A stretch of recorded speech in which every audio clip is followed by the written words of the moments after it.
അസ്സലാമു അലൈക്കും വറഹ്മത്തുള്ളാഹി വബറകാതുഹു. അൽഹംദുലില്ലാഹി റബ്ബിൽ ആലമീൻ. അസ്സലാത്തു വസ്സലാമു അലാ അഷ്റഫിൽ അംബിയാഇ വൽ മുർസലീൻ വഅലാ ആലിഹി വസ്ഹാബിഹിൽ ഫായിസീന ബിറിദല്ലാഹി അജ്മഈൻ. പരിശുദ്ധമായ റമളാനിൻ്റെ മൂന്നാമത്തെ നോമ്പുകാരായിക്കൊണ്ടാണ് നാം ഓരോരുത്തരും ഈ പ്രഭാതത്തിൽ എത്തിച്ചേർന്നിരിക്കുന്നത്.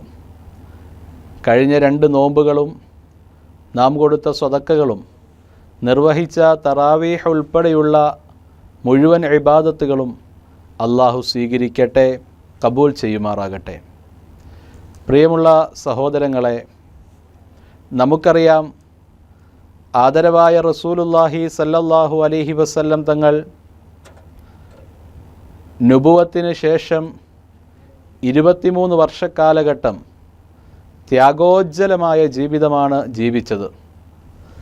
ധാരാളം പ്രതിസന്ധികളും പ്രയാസങ്ങളും ജീവിതത്തിൽ മുഴുവനും പ്രവാചകന് ഏറ്റെടുക്കേണ്ടി വന്നപ്പോഴും ഒരിക്കൽ പോലും ആ പ്രയാസങ്ങളുടെ പേരിൽ ആരോടും ഒരു പരാതിയും പരിഭവവും നബി സല്ലല്ലാഹു അലൈഹി വസല്ലം തങ്ങൾ പറഞ്ഞിട്ടുണ്ടായിരുന്നില്ല.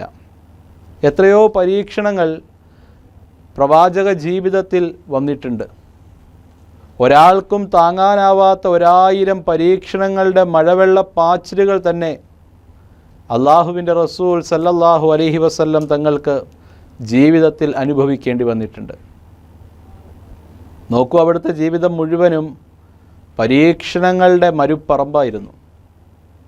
നുബുവത്തിന് മുമ്പും ശേഷവും അങ്ങനെ തന്നെയായിരുന്നു.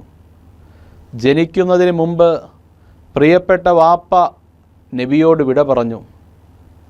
തണലാകേണ്ട ഉമ്മയും 6ാമത്തെ വയസ്സിൽ നബിയോട് യാത്ര ചോദിക്കുകയാണ്. പിന്നീട് നോക്കുവാനായി സംരക്ഷണം ഏറ്റെടുത്ത പിതാവിൻ്റെ പിതാവ് അബ്ദുൽ മുത്തലിബ് 8ാമത്തെ വയസ്സിലും മരണപ്പെട്ടു. ഇങ്ങനെ ജീവിതത്തിൽ കൈത്താങ്ങാകേണ്ടവരെല്ലാം പൊടുന്നനെ നബിയോട് വിട പറഞ്ഞ് വിട്ടുപിരിയുകയായിരുന്നു. എല്ലാ പ്രതിസന്ധികളും പ്രയാസങ്ങളും ആ അനാഥ ബാലൻ ഒറ്റയ്ക്ക് നേരിട്ടു. ആരോടും ആ കാലഘട്ടത്തിലും ഒരു പരിഭവങ്ങളോ പരാതികളോ പറയുവാൻ നബിതങ്ങൾ ചെന്നിട്ടില്ല. എനിക്ക് വാപ്പയില്ലല്ലോ, ഉമ്മയില്ലല്ലോ, എന്നെ സംരക്ഷിക്കുവാൻ നോക്കുവാൻ ആരുമില്ലാത്തൊരു അനാഥനാണല്ലോ എന്ന് ഒരിക്കൽ പോലും നബി സല്ലല്ലാഹു അലൈഹി വസല്ലം തങ്ങൾ അള്ളാഹുവിനോട് പറഞ്ഞിട്ടില്ല. ജീവിതത്തിൻ്റെ നുബുവത്തിൻ്റെ മുമ്പുള്ള കാലഘട്ടം 40 വർഷവും ധാരാളം ദുഃഖങ്ങൾ അവിടുന്ന് പേറിയിട്ടുണ്ട്. നുബുവത്തിന് ശേഷം ആ ദുഃഖങ്ങൾ 10 മടങ്ങ് ഇരട്ടിയാവുകയായിരുന്നു. എത്രയോ മരണങ്ങൾ കൊണ്ട് പ്രവാചകനെ അള്ളാഹു പരീക്ഷിച്ചു. അവിടുത്തേക്ക് താങ്ങും തണലുമായ ഭാര്യ ഖദീജ ബീവിയുടെ മരണം, പ്രിയപ്പെട്ട പിതൃ സഹോദരൻ അബൂ ത്വാലിബിൻ്റെ മരണം,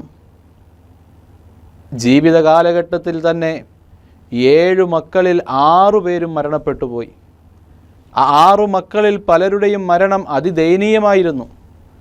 ശത്രുക്കളുടെ ഉപദ്രവമേറ്റ് അതിൻ്റെ തൽഫലമായി മരണപ്പെടേണ്ടി വന്ന മക്കൾ. 3 ആൺകുട്ടികൾ പ്രവാചകനുണ്ടായി.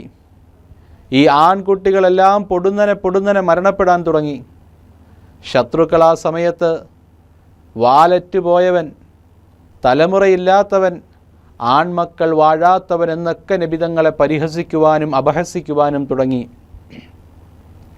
ഈ അപഹാസങ്ങളുടെയും പരിഹാസങ്ങളുടെയും മരുപ്പറമ്പിലൂടെ പ്രവാചകൻ എത്രയോ വേദന സഹിച്ചുകൊണ്ട് മുന്നോട്ട് പോയപ്പോഴും ഒരു പരിഭവവും പരാതിയും ആരോടും അവിടുന്ന് പറഞ്ഞില്ല. ആ മക്കളുടെ മരണത്തിൻ്റെ കൂട്ടത്തിൽ ഏറ്റവും ദയനീയമായിരുന്നു ഇബ്രാഹിം എന്ന് പറയുന്ന ആ കുട്ടിയുടെ മരണം. തനിക്ക് 3ാമതായുണ്ടായ ആൺ സന്താനം, മറ്റു കുട്ടികളെക്കാൾ അല്പവും കൂടിയും ആയുസ് ആ കുട്ടിക്കുണ്ടായി. ആ കുട്ടിയും പൊടുന്നനെ തൻ്റെ 2ാമത്തെ വയസ്സിൽ മരണപ്പെടുമ്പോൾ കണ്ണുനീരൊഴുക്കിക്കൊണ്ട് പ്രവാചകൻ പറയുന്ന ചില വർത്തമാനങ്ങളുണ്ട്.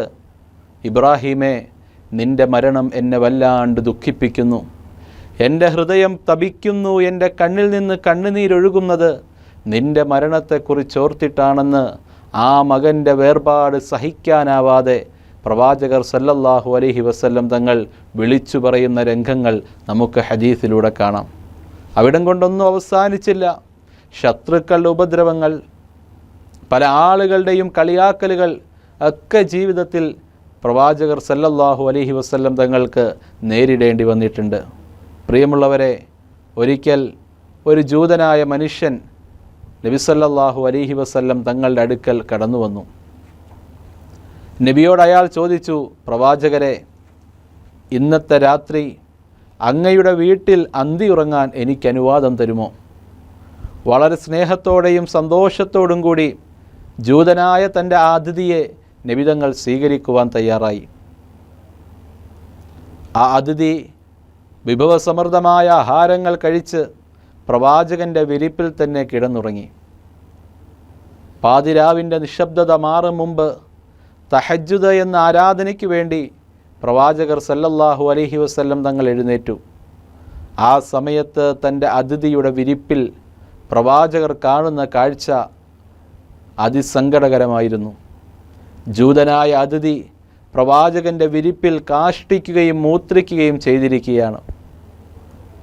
ഇന്നലത്തെ രാത്രി ആഹാരം കൊടുത്ത് തൻ്റെ വീട്ടിൽ കിടന്നുറങ്ങുവാനുള്ള സൗകര്യം ചെയ്തു കൊടുത്ത് തന്നോട് കാണിച്ച ഈ അക്രമത്തിന് ഒരാളോടും ഒരു പരിഭവമോ പരാതിയോ പ്രവാചകർക്കില്ലായിരുന്നു.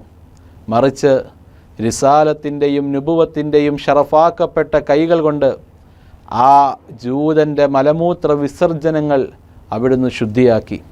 തീർന്നില്ല. ഇങ്ങനെ പറഞ്ഞു പോയാൽ എത്രയോ പ്രയാസങ്ങളുടെ ക്രൂരമ്പുകൾ സഹിക്കേണ്ടി വന്നപ്പോഴും ഒരാളെക്കുറിച്ചും അവിടുന്ന് പരാതി പറഞ്ഞിട്ടില്ല. ഒരാളെക്കുറിച്ചും അവിടുന്ന് പരിഭവം രേഖപ്പെടുത്തിയിട്ടില്ല. നോക്കൂ, ശുഐബ് അബീ ത്വാലിബിലെ സംഭവങ്ങൾ. മക്കക്കാർ പ്രവാചകന് ആഹാരവും വെള്ളവും കൊടുക്കാതെ ഉപരോധിക്കുകയാണ്. പ്രവാചകർക്കും അനുയായികൾക്കും ആരെങ്കിലും സഹായം എത്തിച്ചാൽ അവർക്ക് ക്രൂരമായ ശിക്ഷാ നടപടികളുണ്ടാകുമെന്ന് മക്കക്കാർ വിളിച്ചു പറയുന്ന ഒരു രംഗം. മക്കയിൽ താമസിക്കാൻ അനുവദിക്കാതെ ആട്ടിപ്പായിക്കുകയാണ് ശുഐബ് അബീ ത്വാലിബ് എന്ന് പറയുന്ന മലഞ്ചെരുവിലേക്ക്. ഇന്നും ശുഐബ് അബീ ത്വാലിബ് അതേപോലെ മക്കയിൽ നമുക്ക് കാണാം. ഇന്നും അവിടെ ചെന്നാൽ വലിയ ഒരു മലഞ്ചെരുവ്, വൃക്ഷങ്ങളില്ലാത്ത കത്തിക്കരിഞ്ഞുപോയ ചൂടിൻ്റെ അംശങ്ങൾ മാത്രമുള്ള ഒരു വലിയ മലഞ്ചെരുവാണ് ശുഐബ് അബീ ത്വാലിബ്. നബി സല്ലല്ലാഹു അലൈഹി വസല്ലം തങ്ങളും സ്വഹാബാക്കളും 3.5 വർഷക്കാലമാണ് ശുഐബ് അബീ ത്വാലിബിൽ ഉപരോധത്തിലേർപ്പെട്ടത്. കഴിക്കുവാൻ ആഹാരമില്ല, കുടിക്കുവാൻ വെള്ളം നല്ലത് കിട്ടുവാനില്ല. വൃക്ഷങ്ങളിലെ ഇലകൾ കഴിച്ചുകൊണ്ടാണ് 3.5 വർഷക്കാലം കഴിഞ്ഞത്. മക്ക തൊട്ടടുത്താണ്. മക്കയിലേക്ക് ഇറങ്ങിച്ചെന്ന് കമ്പോളത്തിൽ ചെന്ന് സാധനങ്ങൾ വാങ്ങുവാൻ അവരെ കൊണ്ടാകുന്നില്ല. കാരണം ഒരു കച്ചവടക്കാരും അവർക്കൊന്നും കൊടുക്കാൻ തയ്യാറല്ല. പുറമേ രാജ്യങ്ങളിൽ നിന്ന് വരുന്ന കച്ചവട സംഘങ്ങളും ഉപരോധമേർപ്പെടുത്തിയിരിക്കുകയാണ്.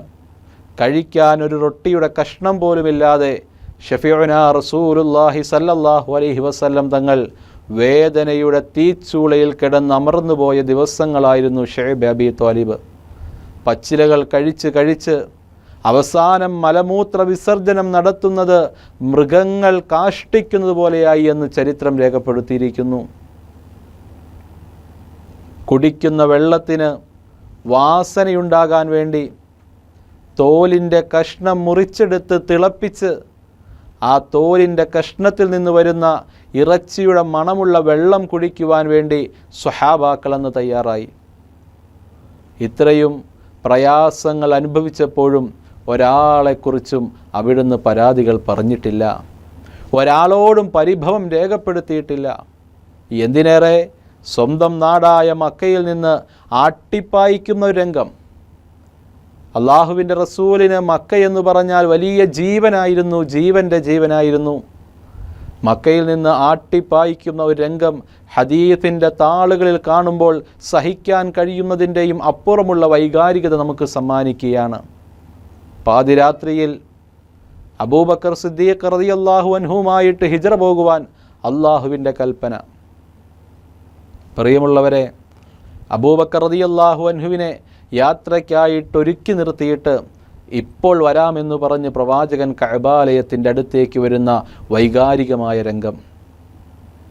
കഅബാലയത്തിൻ്റെ കില്ലയിൽ പിടിച്ചുകൊണ്ട് അള്ളാഹുവിൻ്റെ റസൂൽ പറയുന്ന ചില വർത്തമാനങ്ങളുണ്ട് കഅബയോട്. കഅബേ, ഈ ഭൂമി ലോകത്ത് എനിക്കേറ്റവും ഇഷ്ടപ്പെട്ടത് നീയാണ്, നീ ഉൾക്കൊള്ളുന്ന ഈ ഭൂമിയാണ്. ഈ സമൂഹം എന്നെ ആട്ടിപ്പായിച്ചില്ലായിരുന്നുവെങ്കിൽ ഒരിക്കലും നിന്നെയും വിട്ടുകൊണ്ട് ഞാൻ ഇവിടെ നിന്ന് പോകുമായിരുന്നില്ല എന്ന് മക്കയോട് അള്ളാഹുവിൻ്റെ റസൂൽ അവസാനമായി പറയുന്ന വല്ലാത്ത സങ്കടത്തിൻ്റെ കുഴൽ കിണറുകളുള്ള അത്രത്തോളം ആഴമുള്ള സങ്കടത്തിൻ്റെ നിമിഷങ്ങൾ. ഈ സമയത്തും തന്നെ ആട്ടിപ്പായിച്ചവരോടോ തന്നെ ഉപദ്രവിച്ചവരോടോ തൻ്റെ ജന്മനാട്ടിൽ നിൽക്കുവാൻ അനുവദിക്കാത്ത കുഫാരിങ്ങളെക്കുറിച്ചോ നബി സല്ലല്ലാഹു അലൈഹി വസല്ലം തങ്ങൾ ഒരു പരാതിയും അള്ളാഹുവിനോട് പറഞ്ഞിട്ടില്ല. ഇങ്ങനെ ഏടുകൾ എടുത്തു പരിശോധിച്ചു നോക്കിയാൽ തന്നെ പ്രയാസപ്പെടുത്തിയവരെക്കുറിച്ചോ തന്നോട് പരിഭവം കാണിച്ചവരെക്കുറിച്ചോ തന്നെ ഉപദ്രവിച്ചവരെക്കുറിച്ചോ അള്ളാഹുവിൻ്റെ റസൂൽ സല്ലല്ലാഹു അലൈഹി വസല്ലം തങ്ങൾ ഒരു പരാതിയും പറഞ്ഞിട്ടില്ല. എന്നാൽ നബിതങ്ങൾ പരാതി പറയുന്ന 2 കൂട്ടം ആളുകളുണ്ട്. സഹോദരങ്ങളെ, എത്ര മോശക്കാരായിരിക്കും അവർ. തൻ്റെ ജീവന് പോലും ഭീഷണി വരുത്തിയവരെക്കുറിച്ച് പരാതി പറയാത്ത നബിതങ്ങൾ 2 കൂട്ടം ആളുകളെക്കുറിച്ച് പരാതി പറയുമത്രേ. ഒന്നാമത്തെ വിഭാഗം റമളാനിനെ ആദരിക്കാത്തവരെക്കുറിച്ചാണ്, ബഹുമാനിക്കാത്തവരെക്കുറിച്ചാണ്. നാളെ ആഖിറത്തിൽ ചില യുവാക്കൾ അവർ നരകത്തിൻ്റെ അടിത്തട്ടിലേക്ക് താന്നുപോകും. നബിതങ്ങളെ കാണുമ്പോൾ അഗ്ഫിനി യാ റസൂലല്ലാ, നബിയെ ഞങ്ങളെ സഹായിക്കണേ, ശഫാഅത്ത് നടത്തണേ എന്ന് പറഞ്ഞുകൊണ്ട് അവർ കേണു വിളിക്കും. നബിതങ്ങൾ അള്ളാഹുവിനോട് അവരുടെ വിഷയത്തിൽ ശഫാഅത്ത് നടത്താൻ വേണ്ടി, ശുപാർശ നടത്തുവാൻ വേണ്ടി ചെല്ലും. നബിതങ്ങളുടെ ഏത് ശഫാഅത്തും സ്വീകരിക്കുന്ന പടച്ചവൻ ഈ സമയത്ത് നബിയോട് പറയും, നബിയെ അങ്ങയുടെ ശഫാഅത്ത് ഇവിടെ സ്വീകരിക്കാൻ നിവൃത്തിയില്ല. കാരണം ഈ നരകവാസികളായ യുവാക്കൾക്കെതിരെയുള്ള വാദി ഒരു ശക്തനാണ്. നബിതങ്ങൾ അത്ഭുതത്തോടുകൂടി അള്ളാഹുവിനോട് ചോദിക്കുമത്രേ, പടച്ചവനെ, ഞാൻ ശഫാഅത്ത് നടത്തിയിട്ട് പോലും സ്വീകരിക്കാത്ത വണ്ണം ഏത് വാദിയാണ് അവർക്കെതിരെയുള്ളത്? അള്ളാഹു നബിതങ്ങളോട് മറുപടി പറയുന്നു, ഖസമഹു റമളാൻ, അവർക്കെതിരെയുള്ള വാദി എന്ന് പറയുന്നത്, പരാതിക്കാരൻ എന്ന് പറയുന്നത് റമളാനാണ്. റമളാൻ ആഗതമായിട്ട് അവർ പരിഗണിച്ചില്ല, റമളാനിൻ്റെ ബഹുമാനം നിലനിർത്തിയില്ല, റമളാനുമായി ബന്ധപ്പെട്ട് കൂടുതൽ ആരാധനകൾ നിർവഹിക്കുവാൻ അവർ തയ്യാറായില്ല. റമളാൻ കടന്നു വന്നപ്പോഴും ഇന്നലകളിലെ തോന്നിവാസങ്ങളിലൂടെ മാത്രം അവരുടെ ജീവിതം അവർ മുന്നോട്ട് കൊണ്ടുപോയി, ജീവിതത്തിലൊരു മാറ്റവും വരുത്തിയില്ല. അതുകൊണ്ട് റമളാൻ അവർക്കെതിരെ സാക്ഷി പറഞ്ഞിരിക്കുകയാണ്, ഞാൻ എങ്ങനെ അങ്ങയുടെ ശഫാഅത്തിനെ സ്വീകരിക്കാനാണ്? അള്ളാഹുവിൻ്റെ റസൂൽ ആ സമയത്ത് ആദ്യമായി ജീവിതത്തിൽ പരാതി പറയുമത്രേ, ഇന്നി ബരീഉം മിമ്മൻ ഖസമഹു റമളാൻ.